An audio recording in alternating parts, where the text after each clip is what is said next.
예, 실적 시즌인데요. 내일 삼성전자가 잠정 실적을 발표합니다. 삼성전자 자체로도 그렇고 시장에 미치는 영향도 굉장히 중요한데요.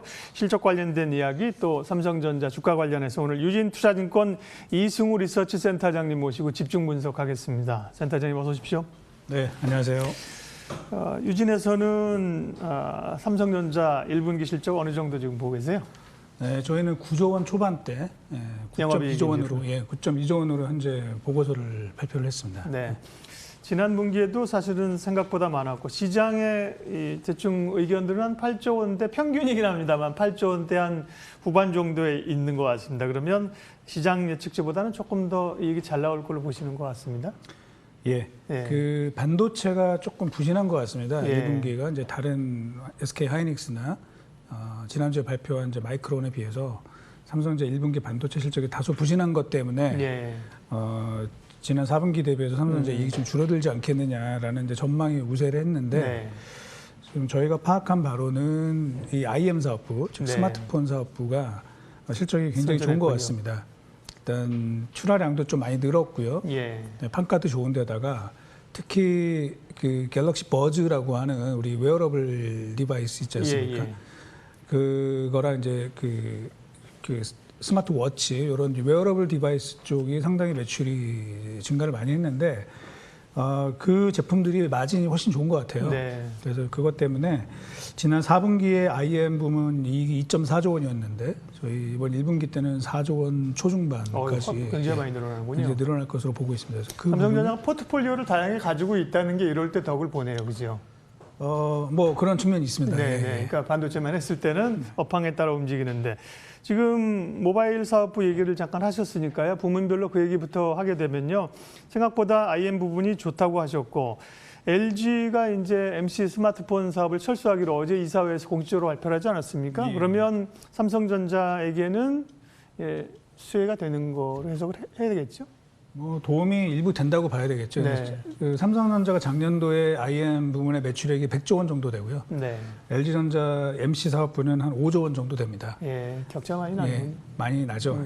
그리고 이제 국내 시장은 사실은 뭐 LG전자가 물량 기준으로는 15%의 점유율을 갖고 있지만 매출액은 그렇게 많지가 않거든요. 그래서 그거보다는 오히려 이제 미국 시장입니다. LG전자 전체 MC 사업부 매출에서 거의 절반 가까이가 이제 미국에서 나오고 있는데 그 부분에서는 이제 삼성이 일부 그 LG전자의 매출을 좀 흡수할 수 있는 그런 도움이 되지 않을까라고 보고 있습니다.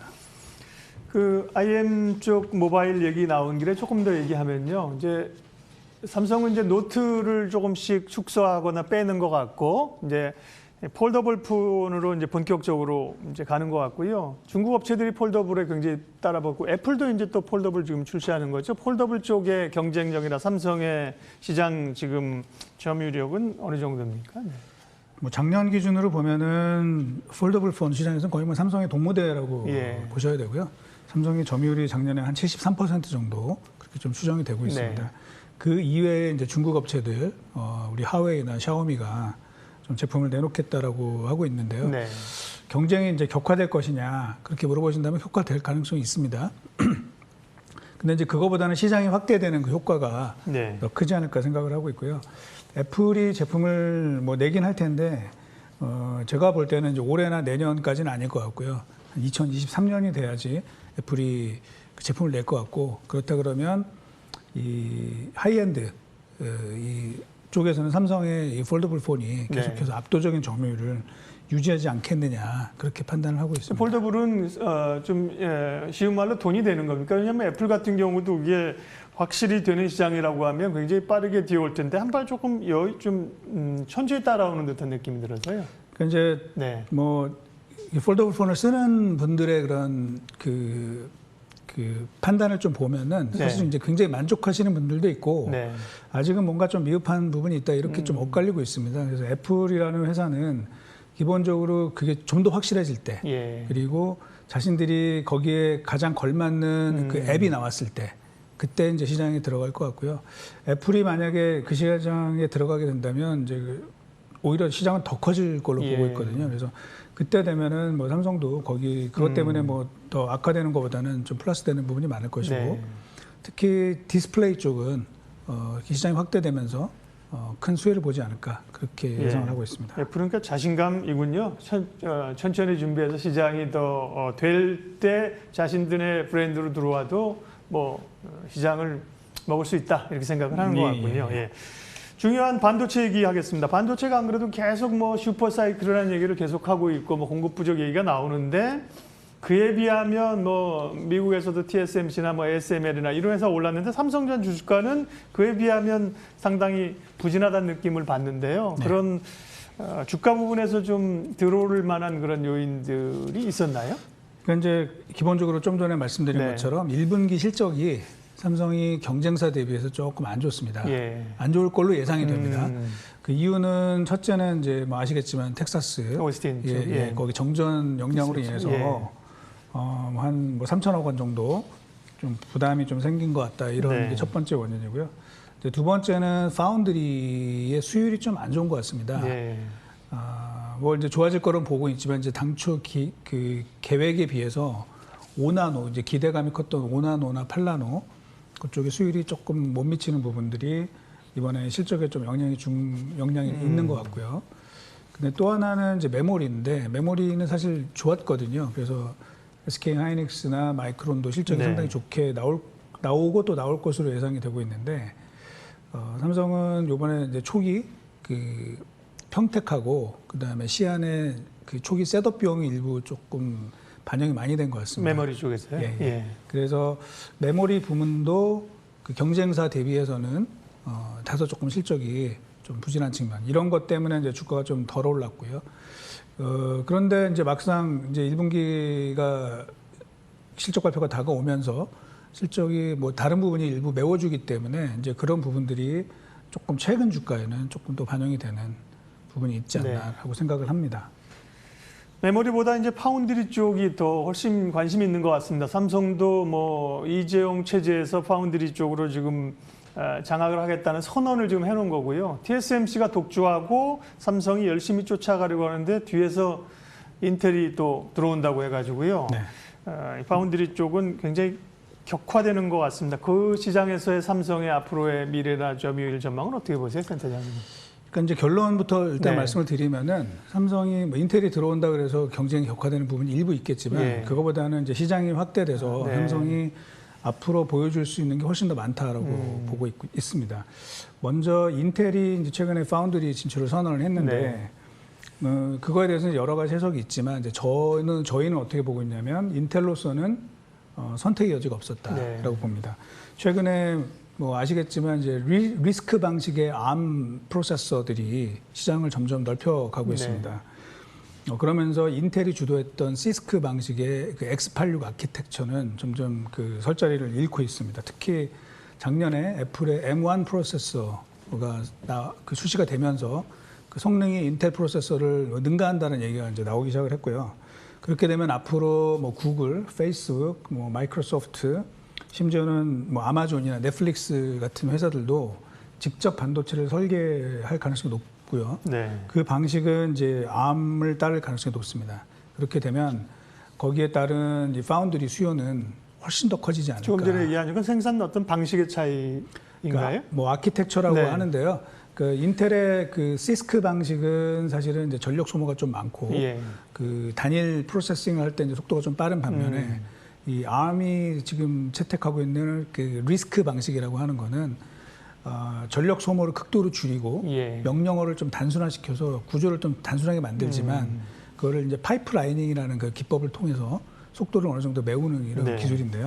그게 지금 점점 좀 대세가 되고 있다는 것들이 인텔로서는 좀 자신들의 비즈니스 모델을 바꿀 수밖에 없는 그런 상황 환경에 내몰리고 있다라고 보고 있습니다.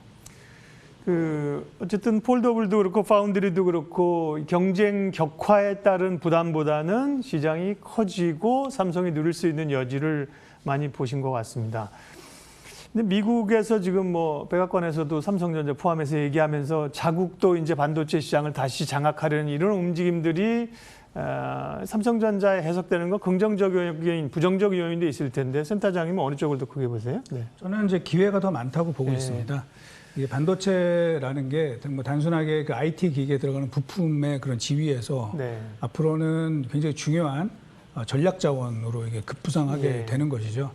그래서 과거에는 이제 미국에서 가장 중요한 그 자원으로 손꼽는 게 석유였다면 네. 이제 앞으로는 4차 산업혁명이나 뭐 인공지능이 도래하는 시대에 있어서는 반도체가 국가 경쟁력을 좌우하는 핵심 포인트가 될 것이고 그 분야에서 사실은 뭐 인텔이 현재 매출액은 삼성보다 조금 많긴 하지만 이 삼성이라는 이 거대한 반도체 기업을 미국으로서도 이제 품을 수 있는 예. 그런 필요성이 굉장히 높아졌습니다. 따라서 이 반도체 산업의 중요성은 좀 더 높아질 것이고요.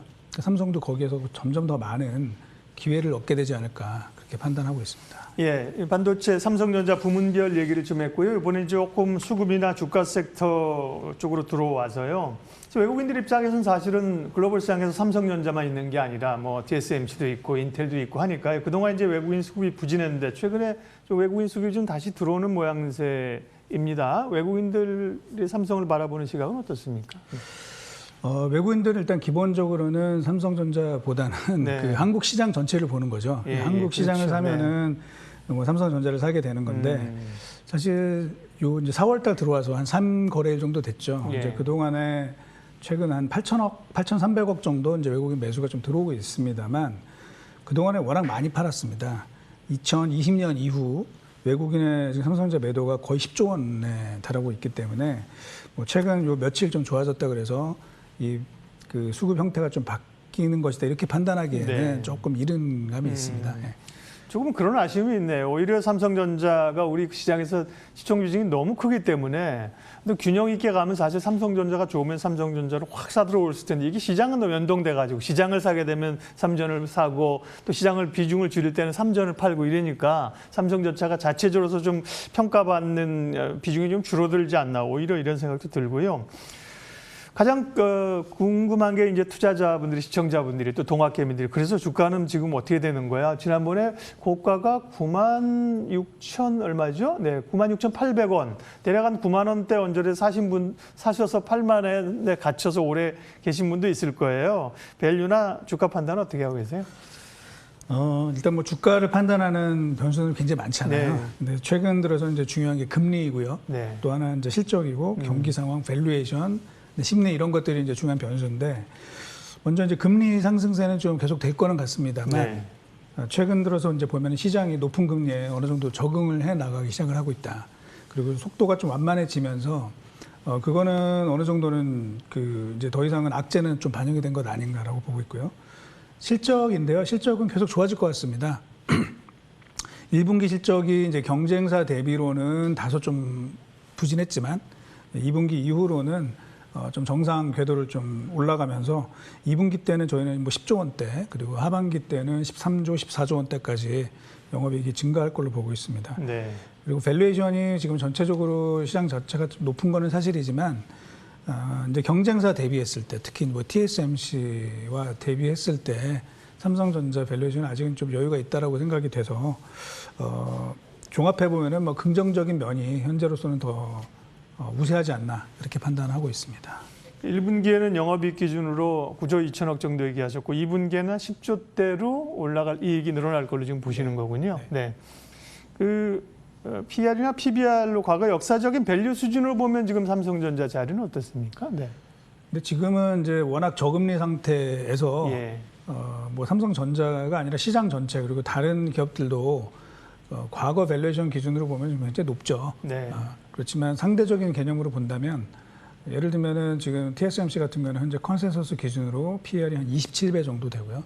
삼성전자는 한 15배 정도 네. 수준이기 때문에 뭐 좀 단순 비교는 안 되겠습니다만은 네. 뭐 그렇죠. 단순한 비교는 안 되지만 어쨌든 상대적인 참조할 수 개념으로 있는. 보면은 뭐 좀 여유는 있어 보인다라고 판단이 네. 됩니다. 마지막으로 삼성전자에 대해서 그러면 좋게 보셨는데 이 하우스에서 그 목표가가 좀 제시가 돼 있나요, 센터장님? 예. 네. 저희는 뭐 12개월 목표가고요. 네. 11만 원 제시하고 있습니다. 네. 삼성전자에 대해서 오늘 뭐 부품 소부장 얘기도 좀 하면 좋겠지만 오늘은 제한이 돼 있어서요. 여기까지만 삼성전자 집중해서 좀 산업 변화 이런 거를 굉장히 잘 읽어주셔서요. 그런 쪽의 내용을 좀 주목해서 들으시면 도움이 될 것 같습니다. 오늘 집중 분석 유진투자증권 이승우 리서치 센터장님과 함께 삼성전자 이야기였습니다. 고맙습니다. 네, 감사합니다.